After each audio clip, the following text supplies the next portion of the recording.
آج بڑا عجیب معاملہ ہے، جب بھی کوئی دینی طور پر ایسا کوئی ایونٹ آتا ہے کہ جس میں مال خرچ ہونا ہے تو پتہ نہیں کیوں ایسا ہے، کوئی کہاں سے شرلیاں چھوڑ دیتے ہیں، بول دیتے ہیں نہیں جی اس کی جگہ یہ کر لو، اس کی جگہ یہ کر لو۔ اور بھئی جو دینی مسائل اور احکامات ہیں ان میں چھیڑ چھاڑ کیوں کرتے ہو؟ اور کیا مواقع کم ہیں؟ صدقات کروائیں، غریبوں کی مدد کروائیں، کس نے منع کیا؟ لیکن جب دینی کوئی ایونٹ آ جائے تو اب اس وقت یہ کہنا شروع کرنا کہ اس میں خرچ نہ کرو، اس کی جگہ یوں کر لو، اس میں اتنا خرچ نہ کرو، اس کی جگہ یوں کر لو۔ پھر اس طرح کی باتیں شروع ہو جاتی اور لوگوں کو قربانی سے ہی روکا جاتا ہے، ایک طرح قربانی سے ہی روکا جاتا ہے کہ قربانی ہی نہ کرو۔ قربانی کی محبت اپنے دلوں میں بٹھائیے۔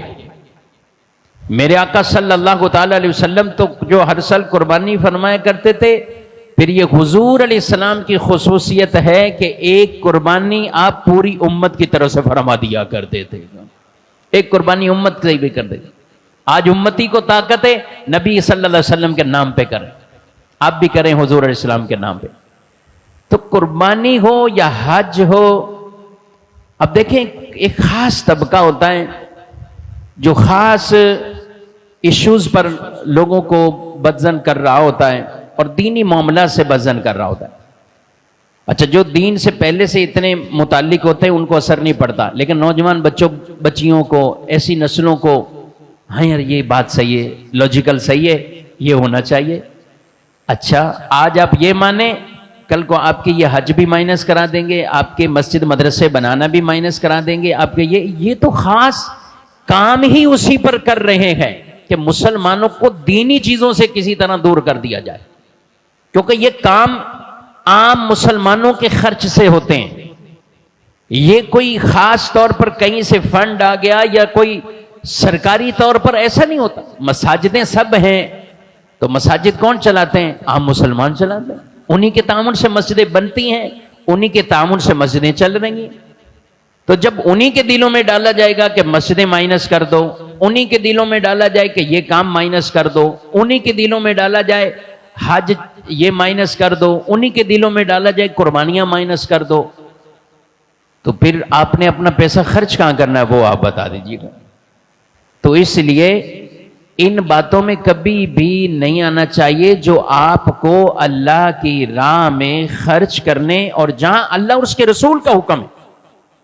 رسول اللہ صلی اللہ علیہ وسلم وہ جانتے تھے اللہ رب العالمین عالم ہے، سب سے زیادہ جاننے والا ہے۔ اللہ نے ان کو کیوں نہیں حکم ارشاد فرمایا کہ قربانی کے دنوں میں تم یہ کر لو؟ حالانکہ اللہ نے تو فرمایا فَصَلِّ لِرَبِّكَ وَانْحَرْ، اپنے رب کے لیے نماز پڑھ اور قربانی کر۔ قرآن میں واضح طور پہ یہ فرمایا۔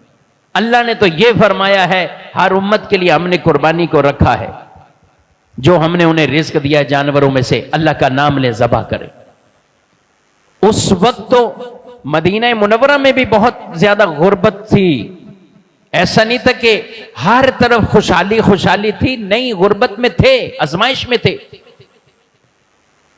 مگر یہ نہیں فرمایا قربانیاں ہی مائنس کر دو، یہ نہیں فرمایا۔ ہاں، ایک سال یہ حضور علیہ السلام نے ضرور فرمایا، قربانیاں کم تھیں، حالات کچھ ایسے تھے، فرمایا قربانی کا گوشت 3 دن سے زیادہ نہ رکھنا، صدقہ کرو، یعنی لوگوں کو بانٹ دو، تقسیم کرو۔ اس دفعہ قربانیاں کم ہوئی ہیں تو لوگوں کو بانٹ دو، 3 دن سے زیادہ کوئی گوشت نہ رکھے۔ یہ بھی ایک انداز تھا، قربانیاں کرو، جن جن پہ ہے کرو، لیکن 3 دن سے زیادہ گوشت نہیں رکھو، بانٹ دو۔ اگلا سال آیا، قربانیاں بڑھ گئیں۔ صحابہ نے پوچھا حضور صلی اللہ علیہ وسلم کی بارگاہ میں، یا رسول اللہ اس سال بھی وہی 3 دن؟ فرمایا نہیں، اب رکھ لو، تم اب جتنا چاہو، غریبوں میں بانٹنا ہے تو بانٹو، رشتہ داروں میں دو، جدھر بھی دینا ہے، خود رکھنا چاہو تو رکھ لو، جتنا عرصہ رکھنا چاہو تو رکھ لو۔ تو یہ اگلے سال پھر یہ فرما دیا، یہ نہیں فرمایا کہ قربانی ہی مت کرو، اس کی جگہ تم یہ پیسے یوں تقسیم کر دو۔ تو اس لیے میرے بھائیوں ان وساوس میں نہیں آنا چاہیے بالکل بھی، اور اپنی ان چیزوں پر ضرور دیکھیں کہ کہیں کہیں سے اگر کوئی ایسی بات آتی ہے اور جس میں دین کے اہم ترین معاملات کو ختم کرنے کی سوچ دی جا رہی ہے، ہمیں نہ وہ آواز سننی ہے نہ وہ بات سننی ہے، ہم اللہ اور اس کے رسول کے احکامات کے پابند ہیں، ہم اس وجہ۔ تو اس لیے قربانیاں خوش دلی سے کرنے کی پہلے سے تیاری ہونی چاہیے، ہر ایک تیاری میں رہے، جن پر بطور خاص قربانی لازم بنتی ہے۔